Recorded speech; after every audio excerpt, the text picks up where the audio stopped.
क्या कभी आपने ये सोचा है कि आखिर इंटरनेट क्या चीज है, ये पैदा कैसे होता है और कैसे बनता है, और इसका मालिक आखिर कौन है? तो चलिए आज के इस वीडियो में हम आपको इंटरनेट के बारे में पूरी जानकारी देते हैं। आप इंटरनेट को इस तरह से समझ सकते हैं जैसे ये एक ग्लोबल नेटवर्क है जो कई कंप्यूटर्स या सिस्टम्स को आपस में जोड़कर रखता है। इसके अलावा आप इंटरनेट को कई अन्य कंप्यूटर्स का जाल भी कह सकते हैं जो राउटर और सर्वर के माध्यम से आपस में जुड़े हुए होते हैं। इसके साथ ही ये पूरी दुनिया का सबसे बड़ा नेटवर्क है जिसमें सूचनाओं और डेटा के लेन देन के लिए ट्रांसफर प्रोटोकॉल का इस्तेमाल किया जाता है। जहां तक इंटरनेट के पैदा होने की बात है तो साल 1969 में कुछ कंप्यूटर्स को जोड़कर एक नेटवर्क तैयार किया गया था जिसे युद्ध के दौरान मैसेज भेजने के लिए अमेरिकी सेना विभाग ने मैसेचुसेट्स इंस्टीट्यूट ऑफ टेक्नोलॉजी के साथ मिलकर advance research project agency network नाम से डेवलप किया गया था। इसके साथ ही साल 1970 में रॉबर्ट ई केन और वेंट कैफ ने इंटरनेट प्रोटोकॉल सूट को डेवलप किया था जो कि एप्रोनेट में डेटा और फाइल ट्रांसफर के लिए जरूरी स्टैंडर्ड्स इंटरनेट प्रोटोकॉल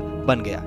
इसलिए रॉबर्ट ई केन और वेंट कैफ को फादर ऑफ इंटरनेट के नाम से भी जाना जाता है। तो आपको इतना तो समझ आ गया होगा कि इंटरनेट पूरी दुनिया में जाल की तरह बिछा हुआ है जिसकी मदद से हम दुनिया भर की सूचनाएं जान सकते हैं और ये सूचनाएं सर्वर के जरिए हम तक पहुंचती हैं। इसके साथ ही सर्वर 24/7 ऑन रहता है और वेब होस्टिंग कंपनियां सर्वर की सुविधा देती हैं। आपको बता दें कि पूरी दुनिया के सर्वर फाइबर ऑप्टिकल केबल के जरिए जुड़े होते हैं और बालों से भी पतले इस केबल्स में काफी स्पीड में डेटा ट्रांसफर करने की क्षमता मौजूद होती है। अब टेलीकॉम कंपनियां सैटेलाइट के जरिए इंटरनेट की सुविधा देने लगी हैं और यही वजह है कि आज टेलीकॉम कंपनियां सैटेलाइट के जरिए लोगों को स्मार्टफोन में इंटरनेट इस्तेमाल करने की सुविधा देने लगी हैं। तो चलिए अब ये जान लेते हैं कि इंटरनेट का मालिक कौन है। तो आपको बता दें कि इंटरनेट किसी एक व्यक्ति, एक कंपनी, संस्था या सरकारी एजेंसी की संपत्ति नहीं है, बस सीधे तौर पर ये इसे कंट्रोल करते हैं। इसके साथ ही कुछ एजेंसी सलाह जारी करके इसके स्टैंडर्ड्स तय करके इसे ठीक ढंग से चलाने में मदद करती है, जैसे कि वर्ल्ड वाइड वेब कंसोर्टियम। ये इंटरनेट के विभिन्न क्षेत्रों के लिए गाइडलाइन, स्टैंडर्ड्स और रिसर्च करने वाला समूह है। बहरहाल आपको हमारी ये जानकारी कैसी लगी हमें कमेंट सेक्शन में लिखकर जरूर बताइए।